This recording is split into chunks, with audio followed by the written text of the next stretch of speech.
The Nuggets have a Western Conference contest on their hands as they prepare to defend home court. Welcome to the Pepsi Center in Denver. Thanks for joining us, everyone. It's the NBA on 2K Sports. I'm Kevin Harlan. Here with me today, Clark Kellogg and Steve Kerr. You look at Utah. They have been riding the bottom end of the middle of the Western Conference. 11th place right now.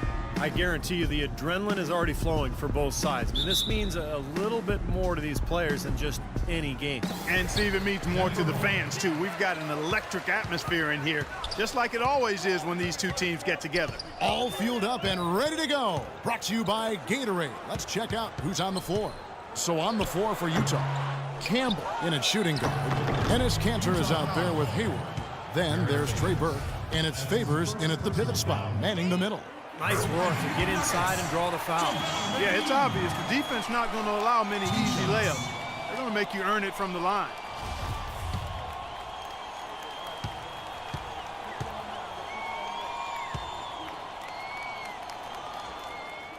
He's perfect from the line this time. JaVale McGee, a 7-footer with length and athleticism, can certainly play on the perimeter defensively.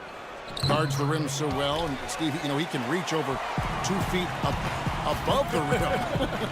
That's unbelievable.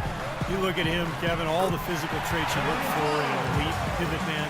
You know, a question for McGee is just his decision-making and his development, you know, his focus. He's capable of making a spectacular play, but can he make the fundamental one? And that's what's held him back to this point. Utah's on defense. 4-point game, fresh from a win against Portland. And they were so proficient in that game offensively, guys. Their passing was dynamic, shot making, really good flow to their offense. Well, they played a very intelligent game of basketball, Steve, and those two things go hand in hand. First quarter, just over a minute played.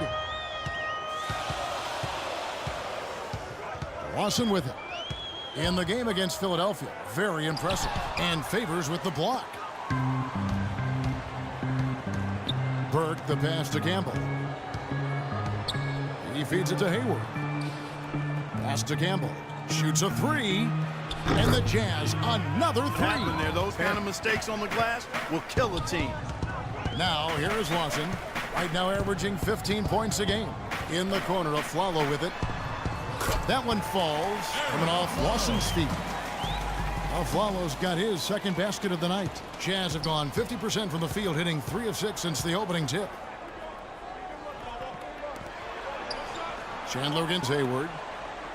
Burke, the pass to Campbell. Puts up a three, and the Jazz another three. He can become a weapon for them if he gets going early from long range. And it's Utah's ball. Big run right now going for him, 11-2. Campbell against Lawson.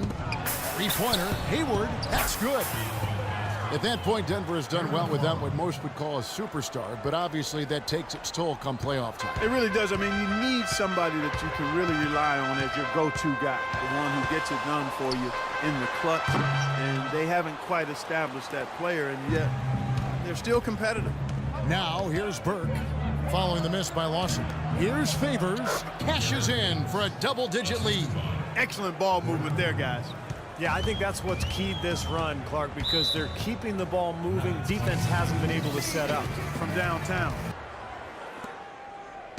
Jazz leading by 10. Alec Burks, really known as a slasher coming into the NBA out of Colorado. His outside shooting was questioned, but he's put in the work. And he's become a solid three-point shooter. Still young, he's only going to get better and better. Gallo and Fareed at the forwards. Lawson at point with Aflalo. They're the backcourt.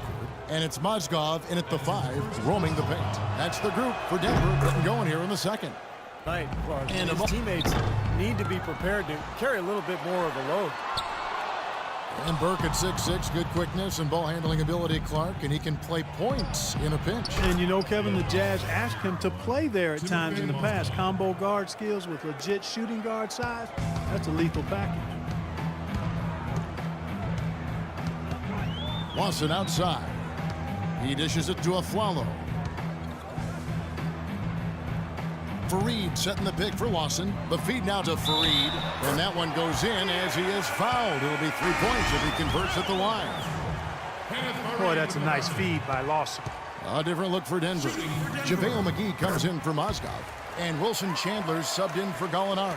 Cantor checked in for Utah. Hayward comes in for Tony Snell. Burke kicks to Hayward. Pass to Campbell. Here's Favors. Nice work on the boards, paying off with the basket. Favors got 6 points. With the success they've had rebounding the basketball, they're right where you'd expect them to be, firmly in control of this game. Yep, they have not let their guard down one bit in the paint. Lawson drives in, battles through traffic and lays it in. Lawson's got his first basket of the night. You know, the height difference there is huge, but he canceled it out with great body control in the air. Exactly, Steve. He got to the hoop and wouldn't allow himself to be manhandled by the big boy. Hayward against Chandler. High post shot.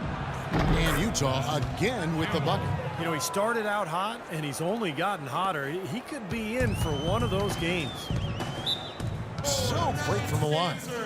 And, of course, Trey Burke. Also absolutely fantastic from the free throw line. How impressive are those numbers, Kevin? I mean, if they can keep that up, or maybe even do a little better than what they're doing, they'll continue to have impact on their teams. Unlikely to see that many uncontested baskets again anytime soon. 4 on the shot clock.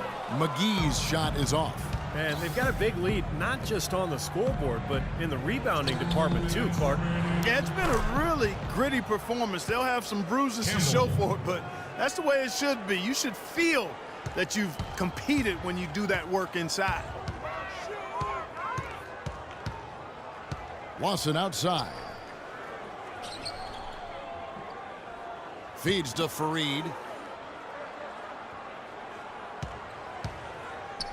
Goes up the baseline. Outside for Lawson. Looking for McGee. He gets it there. Second shot opportunity. Shot is good off the back rim and in. And you can feel the pattern of this game, guys. They're working it inside, dominating in the paint, getting good shots at will. Well, 4 of their last 5 baskets, guys, have been of exactly that variety. And that one's good by Favors. Another pass put right into the shooter's pocket, right in the shooting Leading pocket. by 17. Burke the pass to Campbell.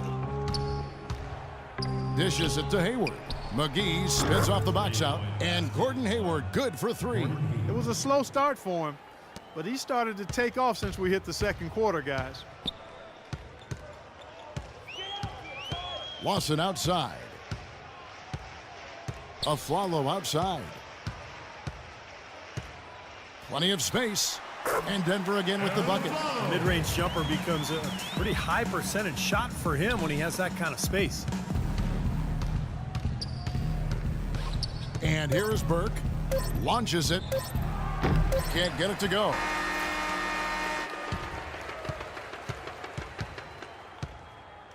A dominating first half of basketball, and so far hasn't been close. Utah Aflalo outside. The Nuggets with another miss. Most of the time, that shot will go down. Boy, the defenders have to make sure they tag him. Here's Campbell. Will not go. This is off the front iron. Denver shooting in this game 45%. Now let's send it to Doris from the sideline. Well, thank you, Kevin. There are a lot of questions as to how Dante Exum will develop as a player. He has the skill to be a 2-guard, but grew up playing point guard. He would prefer the point, saying that's the position that has got me here. That's what I want to be going forward. We'll see if the coaches agree, Kevin. We'll see how it plays out. Thanks, Doris. And he gets it to go. They're in the position they're in right now. Fantastic performance from the three-point line. It's been a weapon all game. Now, their passing also continues to be outstanding, Clark. In the second half, we're really seeing a good, efficient offense as a result of that ball movement. Lawson kicks to Aflalo. Here's Hickson, and there's 2 points. Working on the glass, paying off that time. He got a great read of where that miss was going, and that allowed him to be the first guy to it and get the putback. Exum passes to Campbell. Hayward kicks to Booker. They get a hand on it, and that'll be Utah as it goes out of bounds. Jazz retain possession. The Jazz making a switch here. Burks is checked in. Jazz substitution. Trey Burke.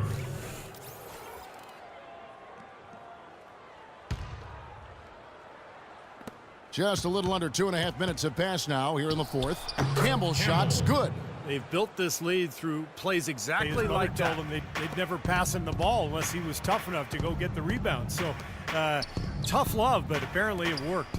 Norkic checked in for Denver. Harris comes in for Aaron Aflalo.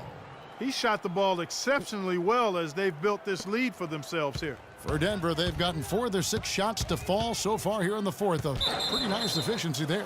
And the officials will call the illegal screen right there. Jazz Clever League so focused on creating parity with the luxury tax and revenue sharing, but I think the max contract limits encourage stars to team up. If you allow the true superstars to command a larger share of the cap, I think they'd be more likely to spread out. And the Nuggets making a change here. Arthur's checked in. Now Campbell. From beyond the arc, there's the bucket, good. Jay's got 7 now in this quarter. Boy, I tell you what, he's having one of those days where if he takes it, he makes it. Well, when you talk, Clark, about superstar contracts, it's estimated that LeBron James is worth 4 times more of this one. No good off the back of the rim. You'd expect him to nail that one being that close to the hoop. Burke kicks to Hayward. Pass to Burke. To the wing right side. From deep. And again it will go. Basket is good from Campbell. Jay's got 38 points. The more touches he gets, the more this lead will grow. He has just been unconscious this quarter. On the wing, Chandler. Back to Lawson. Over in the corner, Chandler. That is in there. Lawson with the assist. And we head to the final buzzer in a crushing blowout. Big-time dominance. This will go in the books as a really gaudy win for the Jazz. And this was one that never really was in doubt, I thought, Stephen Clark. An all-around dominant performance. Clark, and you kind of thought that maybe even going into the game. I certainly did, and they just cracked it open and made it an NC. No contest. Yeah, I like that. And so taking a look at their season record, this will be win number 31 on the year. Now they're on the brink of sweeping the season series with this club. Once they polish off this win, there's just one more to go. And it's not a short series either, Steve. It's a 4-gamer. How much do you think they'll be looking forward to that 4th game? I'm guessing a lot. Beyond the actual result of this game, I think fans are going to look back and see this was just a monstrous performance for Jay. It was the kind of game for him that all scorers dream of, where the basket just seems to be incredibly wide. Hayward passes to Campbell. He dishes it to Hayward. Here's Burke. Rebounded by Wilson Chandler. Really high-quality shot there, just a little off with his release. That miss right there will definitely leave him shaking his head. Great assist there, led him to the perfect spot. Now here's Burke.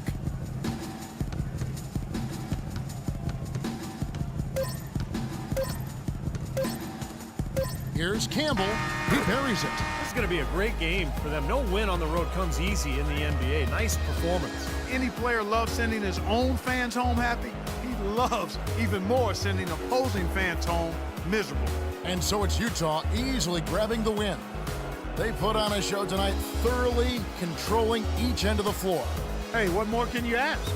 Thanks for tuning in to the NBA on 2K Sports. For Clark Kellogg, Steve Kerr, and Doris Burke, this is Kevin Harlan. We'll see you next time. And now, our Jordan Player of the Game, Jay. Sipping it slow, them pretty saying hello. Anyway, go ahead and display your olive olay. Little honey dip whipping a little cabriolet. I don't mean to hold you up, but